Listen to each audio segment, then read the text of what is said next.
جی آپ کبھی کسی شادی میں چلے جائیں تو آپ کو وہاں پہ جو خواتین ڈانس کرتی ہوئی نظر آئیں گی, آپ کو نہیں سمجھ آئے گی کہ میرا ریما ان سے اچھا ڈانس کرتی ہیں. بہت سے لڑکے چلے جائیں گے, یہ نہ بتائیں آپ. ایگزیکٹلی. ہمارے پاکستانی لڑکے اب سے شادیوں میں جائیں گے اگر آپ بالکل صحیح کہہ رہے ہیں. اینڈ دیٹ از نہیں ایکچولی دس از ہیپننگ, یہ ہوتا ہے. اور میں ہمیشہ ان شادیوں کو اوائڈ کرتی ہوں. میں کہتی ہوں یار جب ناچ گانا ہونا تو میں کھسک جاؤں گی, میں نے زندگی میں بڑا دیکھی ہے. صحیح. تو ہم جہاں پہ بہت ساری چیزیں ویسٹ کی فالو کرنا شروع, جیسے شادیوں کے بارے میں ایک اور رواج بھی آ گیا جی, دلہا دلہن کو کس کرتا ہے اسٹیج کے اوپر, which was like مجھے تو یہ پتا تھا کہ کرسچنس کرتے ہیں, تو مسلمانوں میں بھی آگے, may be it's on the forehead اور wherever it is, but ہم لوگوں کی جو اقدار ہے نا, اقدار ہماری خراب ہو گئی ہے. ہماری اقدار ایسی ہو گئی ہے, اب جو بیوی جو ہے وہ لاؤڈ بولے گی, چیخ چیخ کے بولے گی, یا کچھ اپنے آپ کو منوائے گی, ہم اس کو ٹھیک سمجھتے ہیں. پرانے زمانے کے اقدار پہ وہ بچی بڑی صابر ہے, وہ بڑی چپ رہتی ہے, وہ ہر ایک کی بات مانتی ہے, اس گھر سے کبھی اس کی چیخنے چلانے کی آوازیں نہیں آتی, رات کو گھر والے ٹائم پہ 10 بجے تک سو جاتے ہیں. آج کل تو it is all the way around. یہ تو جگہ آپ دیکھیں نا کہ یہ تو ٹائم ہی ڈفرینٹ ہو گیا. اور میں مفتی صاحب آپ یقین کریں, مجھے ایسا کبھی پر لگتا ہے میں 70-80 سال کی بندی ہوں, اور میں وہ ٹائم گزار کے جو ہے نا, مجھے I don't feel like I belong here. مجھے بہت ڈفرینٹ سا لگتا ہے, اور میں اللہ سے دعا کرتی ہوں کہ اللہ, میں اللہ سے سب سے پہلی نماز کے بعد یہ دعا ہوتی ہے کہ یا اللہ مجھے ایسا ہی رکھنا, مجھے ان اقدار میں, ان روشنیوں میں نہ کھونے دینا. تو اللہ ثابت قدم رکھے. آپ نے شوبز کی دنیا دیکھی ہے, وہاں کی رنگینیاں دیکھی ہیں, جن کو وہاں کی بہاریں سمجھا جاتا ہے, وہ دنیا بھی دیکھی آپ نے, اور ماشاءاللہ آپ کنورٹ ہوئی دین کی طرف, مذہب کی طرف. اور میں یہ تفسیر کی کتابیں دیکھ رہا ہوں آپ کے یہاں, اردو میں بھی, انگلش میں بھی, بکھرے موتی, نماز نبوی, منتخب احادیث, اسلامی طرز زندگی, الرحیق المختوم, اثر البیان, ریاض الصالحین, یہ تو ساری کتابیں ماشاءاللہ دین سے متعلق ہیں.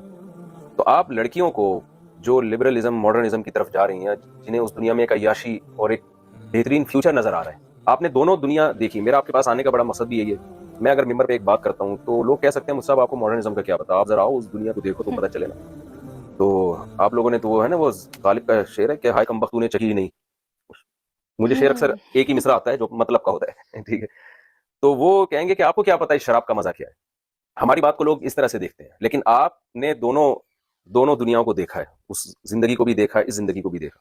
تو آپ کیسے کمپیئر کرتی ہیں, اور ان خواتین کو یا ان لڑکیوں کو جو اس دنیا سے اور اس کی زینت سے بڑی متاثر ہیں, ان کو کیا پیغام دینا چاہتی ہیں آپ؟ دیکھیں, سب سے پہلے تو میں نے یہ دیکھا ہے کہ ہمارا ایون ناٹ بینگ ان دا شو بز, جو ہماری ساری الیٹ کلاس ہے نا, جو ہماری, دیکھو الیٹ میں اس لیے بار بار ذکر کر رہی ہوں کہ تبدیلی جو ہے نا وہ پاکستان میں الیٹ سے غریبوں میں آتی ہے. جو الیٹ کرتا ہے نا وہ غریب کرنا شروع کر دیتا ہے, may be to become them self whatever. تو جو سب سے بڑی بات ہے خواتین کی کہ ہمیں ایک مرکز چاہیے گھومنے کے لیے. جیسے سیارے ہیں نا, سارے چاند سورج, وہ ایک مرکز میں گھومتے ہیں. اور میں نماز اس وقت بھی پڑھا کرتی تھی. دو تین چیزیں ہیں جو کہ میرے شوبز والے دوست بھی بتائیں گے کہ میں نے کبھی روزہ نہیں چھوڑا, اور نمازیں ہمیشہ سے پڑھتی تھی. یہ نہیں کہ چھٹی نہیں تھی, لیکن 7 سال کی عمر سے نمازیں پڑھ لی. لیکن حال وہی تھا, وہ جو اقبال کے شعر کا ہے, وہ جو سر بسجدہ ہوا کبھی تو زمین سے آنے لے صدا, تیرا دل تو ہے صنم آشنا, تجھے کیا ملے گا نماز میں.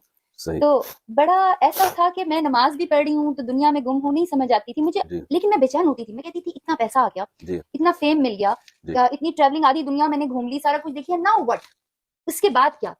ہم سے پہلے کتنے چہرے آئے اور گم ہو گئے, ہم بھی گم ہو جائیں گے, لیکن ایک دن آپ اس دنیا میں ہوں گے نا, میں ہوں گی. تو یہ کوسچن بڑا مجھے نا ہالو کرتا تھا, خالی کرتا تھا, بے چین کرتا تھا. میں کہتی تھی وٹ نیکسٹ, اس کے بعد کیا؟ جو سب اللہ نے مجھے چاہیے تھا وہ سب اللہ نے دیا, اس کے بعد کیا؟ وہ جو بے چینی ہے نا, وہ بیسیکلی آپ کو یہ سمجھ آتی ہے جب آپ اللہ کی طرف چلے. اور میں بتاؤں کہ میں اور میری جیسی بہت ساری ایسی لڑکیاں تھیں وہاں پر جو کہتی تھیں کہ یار اسلام جو ہے نا وہ کھیرا کاٹنے کا طریقہ, اور یہ طریقہ, تو چادر لینے کا طریقہ, they do not produce doctors, they do not produce engineers, اور IT graphic designer, they don't do anything. ہر چیز was like prohibited. اسلام میں یہ بھی منع ہے, وہ بھی منع ہے, وہ بھی منع ہے. تو وہ اسلام لائک سفوکیٹ کرتا ہے. اور اگر ابھی بھی آپ میرا سوشل میڈیا دیکھیں تو میں اس سفوکیشن کو بریک کرنے کے لیے sometimes I do like in normal dupatta and shalwar kameez, like Pakistani لڑکیوں کی طرح میں ویسے ڈریس اپ کرتی ہوں تاکہ وہ سفوکیشن نہ ہو. میں آن لائن قرآن پڑھاتی ہوں. میں اللہ نے بس اس طرح کیا ہوا ہے کہ میں نے میٹرک میں بھی پوزیشن لی, FSC میں بھی لی, I am a soft where engineer. Otherwise دماغ ذرا بڑا تیز تھا, تو پچھلے 3 سال سے میں بڑے بڑے اساتذہ سے پڑھتی ہوں, جن میں تو آپ کے ساتھ بھی شامل ہیں, ان سے تھوڑا سا عرصہ پڑھا, لیکن بہت سارے اللہ نے ایسے لوگ دیے جنہوں نے مجھے دین کو بتایا, سکھایا. اور آپ سوچیں کہ ہزاروں لوگ, جن میں ہندو اور کرسچنز بھی ہوتے ہیں, وہ میرا قرآن سنتے ہیں جب میں ان کے بارے میں, اس کے بارے میں بات کرتی ہوں, آج کل کے دور کے بارے میں. تو مجھے ایسا لگا کہ مجھے ایک ڈائریکشن ملی ہے. I have to go there, I have to tell people کہ یار اسلام میں آنے کا یہ مطلب نہیں کہ تم ڈاکٹر نہیں بن سکتے, تم پڑھ نہیں سکتے, تم سافٹ ویئر انجینئرنگ نہیں کر سکتے, تم سب کر سکتے ہو, لیکن اللہ کی سروس کا ایک الگ راستہ ہے, ایک الگ جگہ ہے. جیسے آپ ہیں, آپ نے اپنی زندگی وقف کی